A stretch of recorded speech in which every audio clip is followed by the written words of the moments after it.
built on relationships, focused on people, and rooted in the community. Welcome to the Build Blue podcast. Tune in for weekly episodes featuring guests who are building a better tomorrow. You'll hear inspiring stories from industry leaders, business owners, community partners, and our team members. The Build Blue podcast, where construction comes to life. An Apex Construction Group production. Well, good afternoon. This is Carrie Flanagan with Apex Construction Group, and I am here with Kristen Walters, and she is from CADA as their Development and Communications Director. And I really wanted to visit with Kristen today and just hear more about CADA. Sometimes, maybe in the past, we've heard it called the CADA House. So, Kristen, welcome. Hi, thanks for having me. We are so excited to have you here. We call this our Blue Lagoon. It's beautiful. I love it. Thank you. Very fun. Very fun. Well, hey, why don't you tell us a little bit about CADA? Maybe what CADA stands for. Yeah. CADA stands for Committee Against Domestic Abuse. A couple years ago, we decided just to go by CADA because we are, much larger than a committee, and we do serve victims of domestic violence and sexual violence.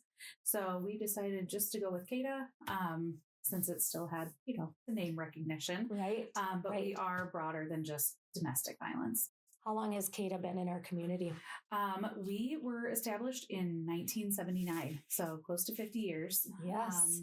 And we started as just a house on 2nd Street here in Mankato and have grown and expanded throughout the region as the need has become more evident.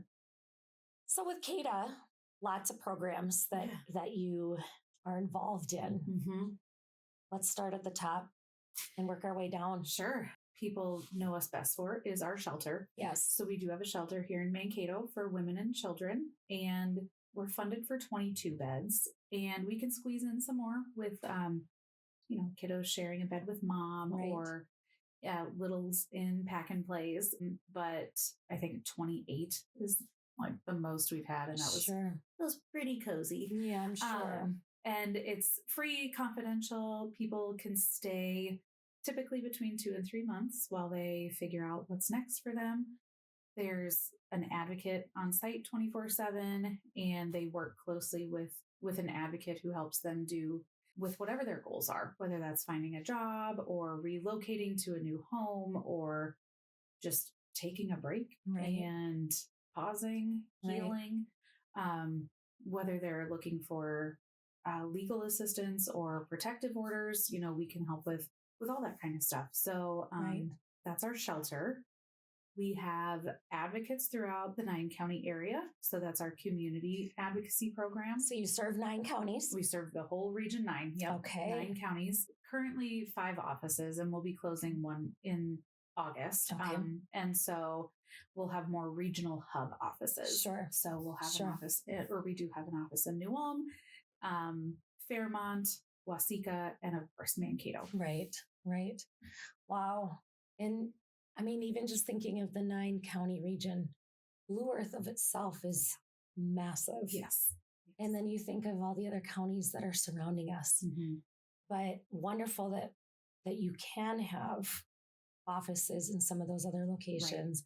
Right. And I know we talked off record prior about how Minnesota has roughly 90 plus organizations that are similar to a CADA. Yeah. So we are just one of many not victim service nonprofits in the state. We are the only one in South Central Minnesota. So we're the only one west of Rochester. Okay. Of those programs, CADA has one of the largest service areas. And some programs are just, maybe 2 staff and some volunteers. Right. And some are huge programs with apartment complexes and, hundreds of staff. And so we're a medium-sized one, but we do cover a really large region. Right. Let's go into community advocacy. Yes. So tell us a little bit about that. It does, from what I've been reading, is that helps individuals and families with a variety of services, planning, protective orders. Now, you did talk about part of that because that falls under your emergency shelter.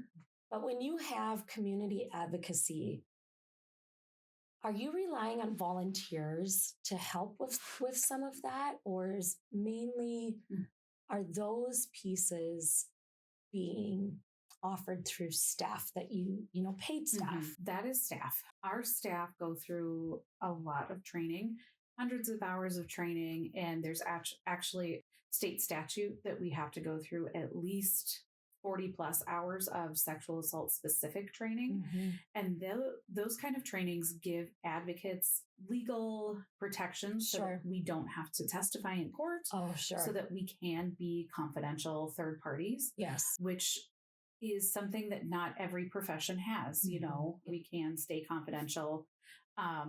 So we rely on volunteers for other things.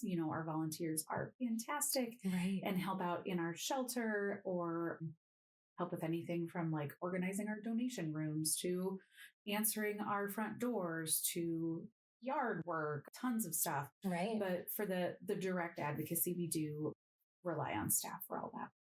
That's wonderful. And it's great to have the staff, right? I mean, you can have your volunteers and I'll say I've been a volunteer at CADA in the past, starting all the way back in the mid 90s when I was in college, and near and dear to my heart, watching CADA and just seeing all the different services that have come into play. Now, the facility you're currently in is where I was picking up my little friends. And so what I would do is I would go pick up some of the children, one or two at a time. And we would just go down to the YMCA and hang out, play, shoot baskets, walk on the track. And it was just, as you mentioned, giving the mom a break, right? Just needing some respite care to just have some downtime or to be able to meet with your staff and find out what are those next steps. Yeah. And we know that the impacts of any kind of trauma and domestic or sexual violence on children it can be extremely traumatic. Sure. And so our staff are fantastic at doing what they can to make this space, especially shelter, family friendly, homey, bring back a little normalcy. We love throwing birthday parties. Oh, that's awesome. Having family game nights or whatever we can do to make it a little happier place to be during such a hard time. Right. And I envision, sometimes there isn't a planning moment when a family is looking to leave violence. And so really it's just uprooting immediate, right? It can be. You're picking up what you have and you're leaving. Yes. And so for some of those families or children that are coming into and receiving services, it's their whole world is upside down, and to bring that normalcy. Yeah. And sometimes people can plan for months to leave. And sometimes it is just like, get in the car and we're going with the things we have on our backs right now. So it's a whole variety of different circumstances that bring people to CADA. And so we try to make it a trauma-informed, calming, safe space for people so that when they get there, they can rest for a little bit. Decompress a little bit. Right. Exactly. So I see here you have community education as part of your services. Yes. We know that people do better when they know better. And we also know that not everyone's going to need our services, thankfully, but everyone knows someone who could have used our services at some point in their lives. Absolutely. Just statistically, we all know someone who has experienced either relationship abuse or sexual violence. So a large part of what we try to do is educate folks, whether it's in college classrooms, high school classrooms, workplaces, other service providers. We will educate about CADA services, about red flags of domestic or sexual violence. Absolutely. What to watch for. Yeah. What healthy relationships look like, consent, all sorts of stuff. Because the only way people know this is happening is if they learn about it. Especially if they're not witnessing it themselves or experiencing it themselves. Right. And you hear so much not lately, I would say probably in the last 5 to 7 years, we all carry these devices. Yeah. We all have these cell phones, and younger kids are having them in their hands too. And so it's not just a violence that can happen face to face, right? It's it's the exploitation of devices and people that are sex trafficking or victim trafficking. Right. And so do you see people in those circumstances that are coming to you as well? Yep. CADA provides services for victims of sex trafficking, stalking, and something that our advocates are consistently trying to stay up to date with is how technology is aiding abusive patterns in many ways. Like, especially with youth, with young people, something that didn't occur to me when I was an advocate back, 10 years ago was partners are insisting that their other partner, who's a teenager, is staying on the phone all night long, just keeping their FaceTime up all night long for whatever reason. But that level of control, I have to be seeing what you're doing, but it's really because I love you so much. But that is actually controlling and coercive. And it leads to all sorts of confusion of boundaries and what privacy looks like, or just an inability to go about your daily life, or a loss of sleep and not doing well in school, all sorts of things. Gosh, I never would have even thought of that. Yeah, I know. And our advocates are learning all the time different ways that technology can be manipulated to, control a partner. Support groups. Yeah. We offer domestic and sexual violence support groups, try to help people who are currently experiencing a crisis.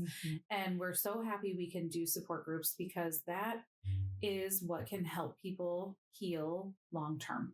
And we also believe that a lot of healing happens in community. It happens when you're connecting with others, building relationships with others, hearing what other people have experienced and what healing has looked like for them. It can just be really special to learn from others. And abuse can be incredibly isolating. In fact, that's like a tactic of an abusive partner, is to isolate and control their partner in that way. And so there's something really cool when folks get to rebuild relationships and connect with people who have something in common with them. I pulled up your website here and I'm on the page of what is domestic violence. And it really is a great tool to educate people. You have your physical side and then you have the sexual side. And in the middle, it's power and control. And I think when you and I visited, it really is the power and control, but it's intimidation, emotional abuse, the isolation, like you just mentioned, minimizing, denying, and blaming, using children to manipulate between partners, economic abuse, which is probably something we don't hear. I guess I should say I don't hear of that as often. Male privilege, the coercion and threats. And again, you hit it where it's everybody's known somebody who's been affected. And it doesn't discriminate. It doesn't. And, we've seen some very traumatic cases recently in our own backyard. And before we hopped on the mics, you talked about how you've held some vigils and so maybe talk about that it's not just metro areas. It's right here in Mankato, St. Peter, Hanska, who's a town of, a couple hundred. Domestic violence is happening everywhere.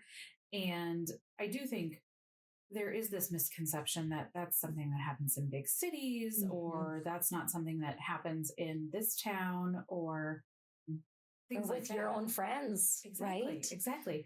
But the number of victims that I have personally worked with not for many years, but over the years, who said, no one believes me because he's a really nice guy. He shows up looking like the friendliest, most put together dude, but behind closed doors, that's not what's happening.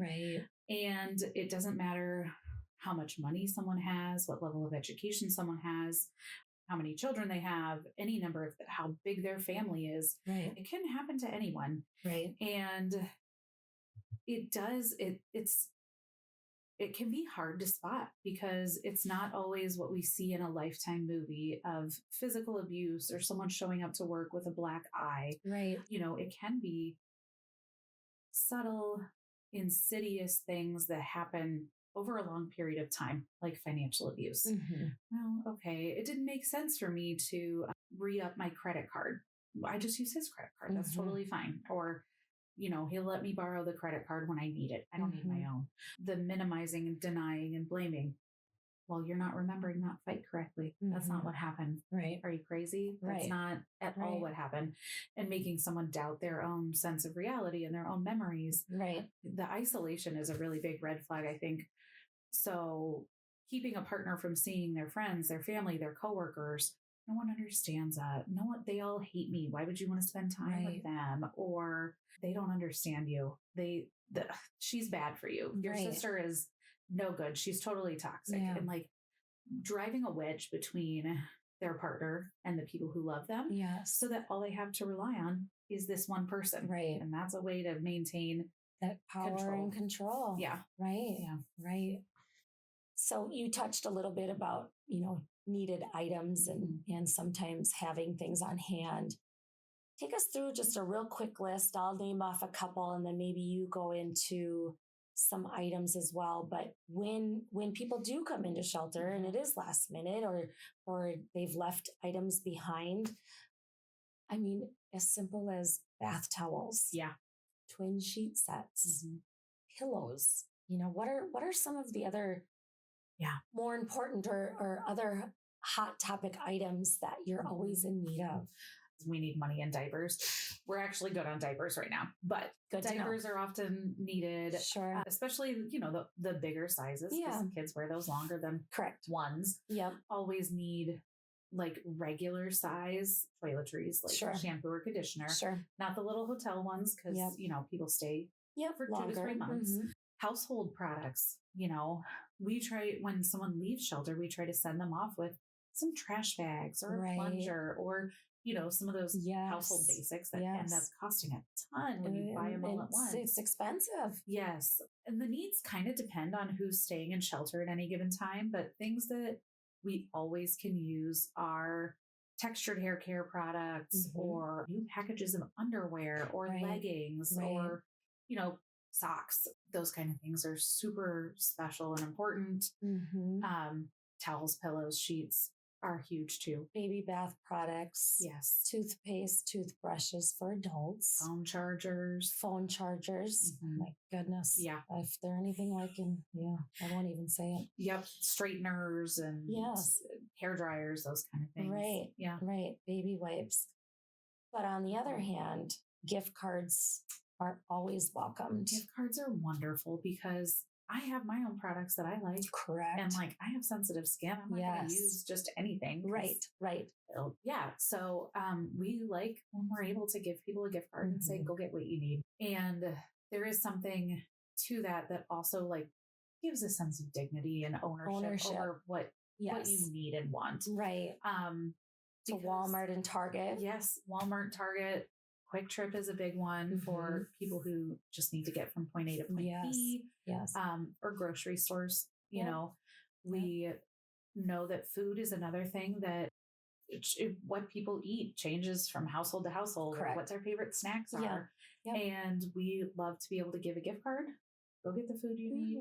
Keep it here and make the meals that are special to your family during this time. Yeah, that's part of that normalcy. Yeah, or have your favorite snack on hand for, a late night munchie or whatever when you, Yes, for sure. Oh my gosh. You and I could talk about this all day. I mean, there's just so much and it's hard to cover everything, right? Yeah. If there's one main takeaway that you can share with us, maybe talk about one takeaway and the importance of what the shelter needs. Yeah. I would say one takeaway is you or no one has to go through abuse alone. Absolutely. No one has to go through this alone.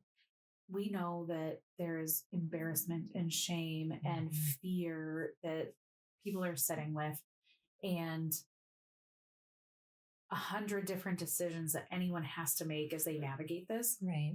We can do it with them. Right. We can do it alongside. And just having an ally can be really, really helpful. And we're confidential. It can be really hard to tell your mom or sister or best friend what is going on in your relationship. And you can tell us. And I think it's easy then. And maybe the hesitation is judgment. Absolutely. Or just like fear of like, oh my gosh, I can't, they're going to think I'm so stupid for getting into this situation. The number of times I heard that. Right. When, of course, if you knew, you wouldn't have. Right. And that's just like, it just happens sometimes like that. And people don't have to go through it alone. We're here. And how about the one way, the main way that the community can support CADA? I would say everyone's circumstances look different. Whatever people think they can do, whether it's sharing our social media post, whether it's becoming a monthly donor, whether it's setting up a meeting with me to learn how they can make an impact, inviting us to their church group meetings or their, civic group organization meetings. There is no wrong way to support, but if people care about victims and survivors and the impact this is having in their community, any way is a good way. Sharing our stuff, becoming a donor, reaching out for maybe your workplace needs a training. Just being a resource, and maybe sharing what some red flags are, and what to watch for. And we know not everyone can become $100 a month donor. But if you can, we're here. Yes, exactly. If you can't, there's many other ways to be supportive. Now, real quick too, I know you and I had talked about other supporting agencies or supporting resources in our community where you really just have such a great connection, whether it's, Partners for Housing, the food shelves. Give us just a short list, I guess, of who those partners would be. It's so tough because throughout the 9-county region, there's a ton. I suppose. There's a ton. And we have such a fantastic nonprofit network here in this region. Yes. And I could speak to some of the ones in Mankato that are fantastic. And I would say Mankato is a pretty giving community. Extremely. We love our nonprofit partners. FOCP, there's just endless amounts of good work being done in this community. And at CADA, we know that abuse can impact every aspect of someone's life. Financially, how they parent, where they live, everything. And so we play one small part in helping someone move through all of this. But we know we're going to be helping them connect with therapy resources, with housing resources, with food resources. And thankfully we have a community that's full of these resources. So our advocates are these amazing, they know all of the places just off the top of their head. You got to call Cheryl on Tuesday and you'll talk to the right person. Especially in some of the smaller communities, they know exactly who to call and when, and they're so good at connecting people to the help they need. Okay, so I'm just going to run down. So 24-hour helpline. 1-800-477-0466. Texting an advocate is 507-223-4200. You can email at advocacy@cadamn.org. Or if you're on the website, which is cadamn.org, there's a chat box down in the lower right-hand corner. There's a 24-hour helpline call in the bottom left-hand corner, or you can also click where it says click here. And I think those are great resources. But again, for our community giving back, just as simple as sharing Facebook posts that you put out. And again, it's just bringing awareness to our community, but also to everybody around us. And then I'm going to close with the making a tribute gift. And, because things have been so close to home, that you do have a very nice program where you can make a tribute and stand with your survivors of the people that we've lost. And I think your group does such a wonderful job of making sure you're honoring those victims and making it prevalent and making it known that we want to celebrate that person's life because they didn't deserve this. No, nobody would deserve that. No, it's a tragedy. It is. And it shouldn't happen. No, it really shouldn't. It really shouldn't. And we hope we can prevent absolutely anything else. Well, again, we had Kristen Walters here from CADA in Mankato. And Kristen, I really appreciate your time. It's been lovely. Wonderful. Yes, I always love speaking with you, but this is just another great way to get the word out. And if there's anything that we can ever do, just let us know. All right. Thank you so much. You bet. Have a wonderful day. You too.